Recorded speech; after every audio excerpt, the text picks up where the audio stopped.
काल रात्री नागपुरात अवकाळी पाऊस झाला आणि यामुळे शेतकऱ्यांचं जे आहे ते मोठ्या प्रमाणात अगोदरच नुकसान झालं असताना अवकाळी पावसानं पुन्हा एकदा जो आहे नुकसान जो आहे ते सोसावं लागणार आहे। मी सध्या नागपुरातील APMC बाजारपेठेमध्ये आहे आणि आपण या ठिकाणचे दृश्य तुम्हाला दाखवतो।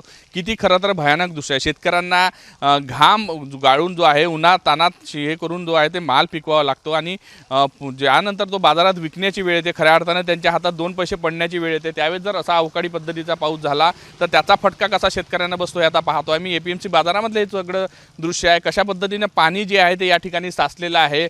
पोते जे होते ते खरं तर उघड्यावर होते कारण शेड अपुरी आहे, त्यामुळे पोते जे आहे ते रस्त्यावर ठेवण्यात आलेले आहे आणि ते कशा पद्धतीने भिजले आहे हे सुद्धा पाहू शकतो। या ठिकाणी दृश्यांमध्ये आपण पाहू शकतो हा गव्हाचे पोते आहे, सगळे आता फुटलेले आहे, गहू सांडलेला आहे आणि पावसात हा खरं तर गहू भिजलेला आहे हे पाहू शकतो आपण। कशा पद्धतीने या गव्हाचं नुकसान झालं, आता हे खरंच एकदा भिजल्यानंतर हा गहू फुगतो आणि याला काय बाजारात भाव मिळणार आहे हा प्रश्न आहे। खरं तर आपल्यासोबत याच भागातील असलेले दिगोरी तालुक्यातले शेतकरी सुद्धा, दिगोरी भागातले शेतकरी आहे ते सुद्धा या ठिकाणी आलेले आहे। काय त्यांची समस्या आहे, त्यांच्या हातात सुद्धा गहू आहे, त्यांचा चना होता तो खरं तर आवक जास्त वाढल्यामुळे बाजारपेठेमध्ये काल विकू शकला नाही, त्यामुळे त्यांनी तो आहे तो साठा करून ठेवला, या ठिकाणी थप्पी लावून ठेवली। मात्र अवकाळी पाऊस आल्यामुळे आज पुन्हा त्यांना सकाळी उठून धावपळ करावी लागली। शेतकऱ्यांचं पूर्ण आयुष्य धावपळ करण्यातच जाते, खरं तर नुकसान झालं सर। आम्हाला बहुत तकलीफ आहे सर। आम्हाला हे व्यापारी लोक आहेत, हे माल खरेदी करते आणि इथून माल उचलत नाही 2-2 दिवस। आमच्या गाड्या, कास्तकाराच्या गाड्या अंदर येत नाही, आम्हाला रोडवर माल लावावा लागते, आम्हाला दलालाच्या ठियापर्यंत आमचा माल पोहोचत नाही आहे। आमच्या बहुत गती आहे सर। काल आमचा 425 कट्टे माल इथं आला, आम्हाला काल विकायला जागा नाही मिळाली, माल खोलायला जागा मिळाली नाही, त्याच्यामुळं आम्ही थप्पी लावून ठेवा लागली, त्या थप्पी ओली झाली। आता सकाळी उठून आम्ही 6 वाजतापासून इथे आहो, झाकत आहो, ताडपट्ट्या विकत आणलेल्या आहेत सर। आम्ही कसं करावं, काही आम्हाला उपाय चालत नाही याच्यावरती। शेतकऱ्यांना अगोदर पिकवताना मोठ्या पद्धतीनं निसर्गाचा सामना करावा लागतो, पुन्हा शेवटी माल विकत असताना असं जर संकट आलं तर शेतकऱ्यांनी काय करावं? आम्ही काय करावं सर, आम्ही आता आत्महत्या करायची बाजू येते आम्हाला। मग आम्हाला काही मिळत बी नाही त्याच्यातून, काय 10 रुपये देतो म्हणते ना, 20 रुपये देतो म्हणते ना, 5 रुपये बी मिळत नाही कास्तकाराला।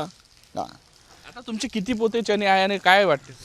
425 बोरे चणे आहे माझ्यावाले इथे। आता काल काय झालं बाजारापेठेत? काल माल अंदर खोलता आला नाही ना सर, हो म्हणून विकला नाही। काल जागाच नाही, व्यापारी लोक माल खरेदी करून घेते आणि 2-2 दिवस माल उचलत नाही। कास्तकारात दलाल सांगते का इथं जागा नाही आहे, आता आज नाही खोलून उद्या खोलून, उद्या नाही खोलून परवा खोलून। आता काल पाऊस येऊन गेला, पावसामुळं आमचं नुकसान झालं। आता ओला माल व्यापारी लोक ते 200 रुपयानं 300 रुपयानं कमी मागतात, मग पुन्हा नुकसान। आम्ही काय करावं आता? का इकडं बी नुकसान, शेतीमध्ये बी नुकसान, इकडं विकाले माला नव्हतं, धडाचा विकत नाही, भाव भेटत नाही, आणि वरतून हा पाऊस आला तर आता हे नुकसान झालं आहे। अजून ताडपत्री विकत आणावं लागली? काल आणली ना सर ताडपट्ट्या, आता सकाळी विकत आणल्या 2 ताडपट्ट्या 2 ढेऱ्यावर झाकासाठी। हे बघून घ्या ना, इथं आहे ना माणसं आहे, तर 2 माणसं घेऊन आलेलो आहो इथं। 5000 रुपये लागले सर 2 ताडपट्ट्या आणायला। आपण पाहू शकतो खरं तर शेतकऱ्याची विदारक परिस्थिती आहे। अगोदर शेतात जे आहे तेव्हा निसर्गाशी भांडावं लागतं, मात्र इथे येऊन सुद्धा बाजारपेठेमध्ये जेव्हा माल विकण्याची वेळ येते, पैसे भेटण्याची वेळ येते, त्यावेळेस सुद्धा कशा पद्धतीने संघर्ष करावा लागतो हे शेतकऱ्यांनी आपल्याला सांगितलेलं आहे।